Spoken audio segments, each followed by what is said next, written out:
김광섭 이사님이 선정해 주신 그 두 번째 부동산 화면을 통해 만나보겠습니다.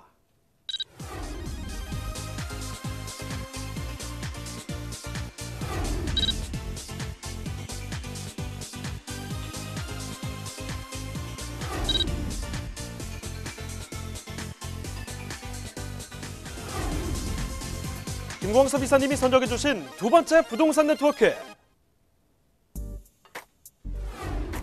관악구 남현동에 위치한 통건물입니다.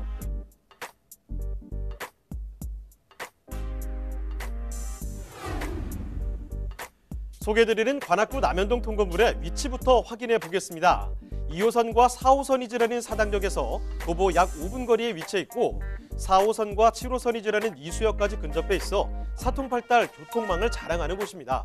자, 이사님, 최근에도 이 어마어마한 교통호재가 있었죠? 네, 그렇습니다. 이 사당역과 서초구를 잇는 이 서리필 터널이 이제 개통이 되면서요. 이 서초역과 강남역까지는 불과 약 한 10분대로 이제 진출이 가능해졌습니다. 또 사실상 이 강남생활권으로 강남생활권으로 편입이 됐다, 이렇게 좀 말씀드릴 수 있겠습니다.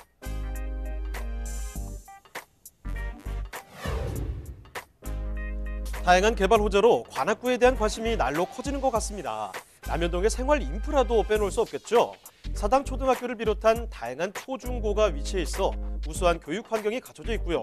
3.1공원, 현충원, 까치당공원 등 쾌적한 녹지 환경과 관악산 둘레길까지 있어 등산을 즐기시는 분들이라면 더욱 선호하는 남현동입니다. 유동인구가 많은 만큼 안정적인 투자가 가능한 이곳, 관악구 남현동의 통건물입니다. 자, 이번에는 서울로 왔는데요. 관악구입니다. 남현동에 위치한 건물 통째로 한번 살펴드릴 텐데요. 개요 정보부터 소개를 해주시죠. 네, 본물건은 이제 관악구 남현동에 위치해 있는 통건물입니다. 이 사당역을 기준해서 보게 되면 3개구가 이제 몰려져 있다, 이렇게 정리를 해드릴 수가 있을 것 같은데요. 이 사당역 10번 출구 쪽은 이제 동작구 사당동이고요. 또 1번과 2번 출구 같은 경우는 이제 서초구 방배동에 위치합니다. 또 5번과 6번 출구 같은 경우는 이렇게 관악구 남현동에 위치해 있다. 그래서 3개구가 묶어져 있는 지역이다, 이렇게 정리를 해드릴 수가 있을 것 같은데, 이렇게 제가 말씀드리는 이유는 뭐냐면 동작구 사당동이나 서초구 방배동 같은 경우는 토지가가 상당히 좀 비쌉니다. 하지만 관악구 남현동 같은 경우는 거기에 비해서는 아직까지 좀 저렴하다, 이렇게 말씀을 좀 드릴 수가 있을 것 같고요. 이렇게 사당역을 기준으로 해서 3개구가 뭉쳐 있다 보니까 이 토지가가 비싼 대신에 월세가는 거의 다 똑같다, 이렇게 좀 말씀 좀 드릴 수가 있을 것 같아요. 그렇다면 관악구 남현동 이 물건지가 있는 사당역 쪽 이 물건 같은 경우는 오히려 집가 상승에 어떤 기대치가 좀 있다, 이렇게 말씀을 좀 드릴 수가 있을 것 같습니다. 본 물건의 위치는 2호선과 4호선이 지나가는 사당역에서 도보 약 5분 거리, 즉 역세권 지역에 위치해 있는 물건이다, 이렇게 정리를 해드릴 수가 있을 것 같고요. 구조는 원룸 9실과 주인세대로 구성이 되어져 있습니다. 하지만 이 원룸 9개 자체가 이 조그만 원룸으로 좀 구성이 되어져 있는 것이 아닙니다. 실평수 약 한 5.5평에서 7평, 또 크게는 한 9평 이렇게 좀 되는 다양하게 원룸을 좀 구성을 했기 때문에 다양한 임차인을 맞출 수 있다는 것도 하나의 좀 특징이다, 이렇게 정리를 해드릴 수가 있을 것 같고요. 본 물건은 이제 작년 9월달에 이제 준공이 마무리가 됐습니다. 또 매매가는 약 한 17억 정도를 예상할 수가 있는데요. 현재 지금 전세보증금을 잘 활용하신다면 실투자금을 상당히 좀 알차게 적게 가져갈 수 있는 그런 통건물이다라고 정리를 해드리겠습니다. 네, 그럼 건물 특징도 살펴주실까요? 네, 본 물건의 특징은 이 2019년도 9월 달에 준공이 마무리가 된 물건입니다. 원룸 9개, 주인세대로 구성이 되어져 있는데요. 이 주인세대가 이제 복층형으로 좀 구성이 되어져 있습니다. 그러다 보니까 방 3개, 화장실 2개로 구성이 되어져 있는데 이 복층 자체가 실평수가 약 한 11평에서 약 12평 정도 나올 정도로 상당히 좀 크게 만들어 놨습니다. 그래서 대가족도 또 거주하면서 건물 관리를 할 수 있다, 이렇게 좀 정리를 해드릴 수가 있을 것 같고요. 여기 같은 경우는 사당역 쪽 주변 지역에는 이렇게 먹자상권이 상당히 좀 많이 발전이 되어져 있는 그런 지역 중에 한 군데입니다. 그러다 보니까 어떤 그 직장의 수요층으로 임차가 좀 맞춰져 있는데 이게 공실에 대한 회전율이 상당히 좀 빠릅니다. 그래서 장기간 오래 거주하거나 또 공실이 된다 하더라도 바로바로 임차인이 좀 대기할 정도로 많은 임차인들을 좀 거느리고 있다, 이렇게 좀 정리를 해드릴 수가 있을 것 같고요. 또 내부적으로 보시게 되면 CCTV라든가 또 안에 타일 자체를 화이트 톤 타일로 상당히 좀 고급스럽게 좀 만들어 놓은 것도 하나의 좀 특징을 좀 가지고 있습니다. 그만큼 많은 임차인들을 거느리고 있다. 이렇게 좀 말씀드릴 수가 있을 것 같고요. 또 주인 세대 같은 경우는 거실과 주방을 좀 약간 좀 분리를 좀 시켜놓은 그런 상태입니다. 그러다 보니까 거실과 주방이 좀 분리되어져 있다 보니까 어쨌든 간에 대지 평수가 좀 상당히 작음에도 불구하고 넓게 좀 보이는 탁 트인 그런 어떤 개방감을 가지고 있는 것도 하나의 좀 특징을 보이고 있다라고 정리를 해드릴 수가 있을 것 같습니다.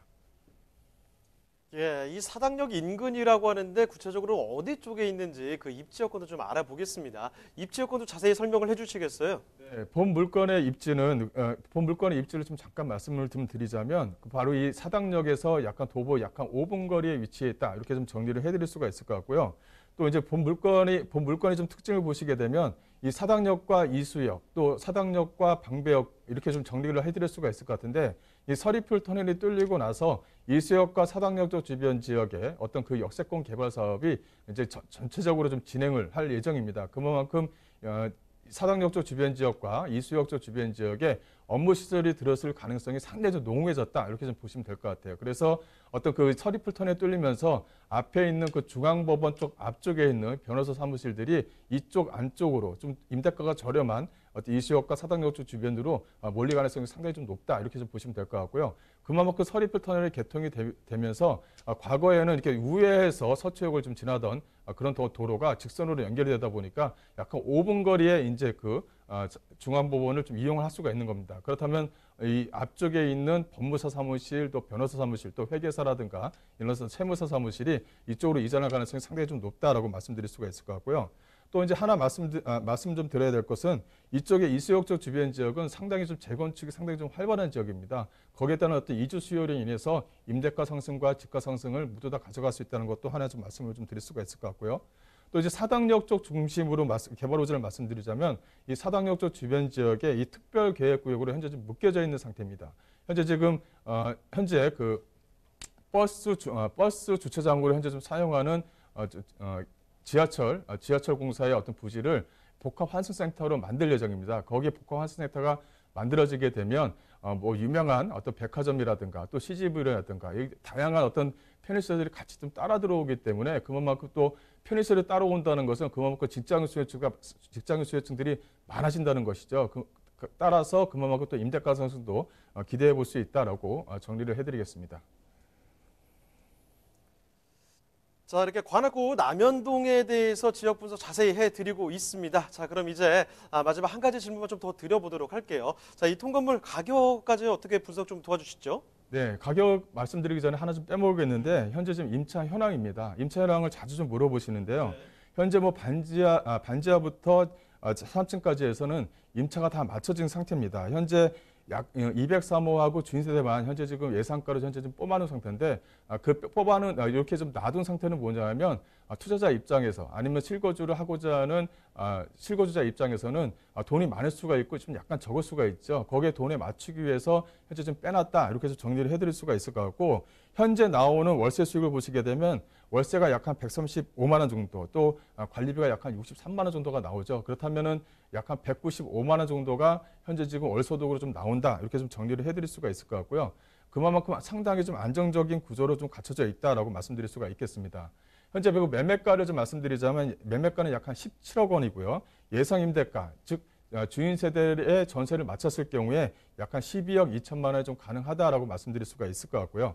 현재 월 소득은 약 한 198만 원이 나온다. 상당히 좀 안정적으로 나온다. 이렇게 정리를 해드릴 수가 있을 것 같습니다. 따라서 주인 세대의 전세를 나왔을 경우에 실투자금 약 한 4억 8천 정도가 들어간다. 이렇게 좀 보시면 될 것 같고 혹시 내가 좀 거주하고 내가 좀 물건 관리를 내가 하겠다라고 하게 되면 그것에 약 한 3억 정도가 더 추가된다라고 보시면 되겠습니다.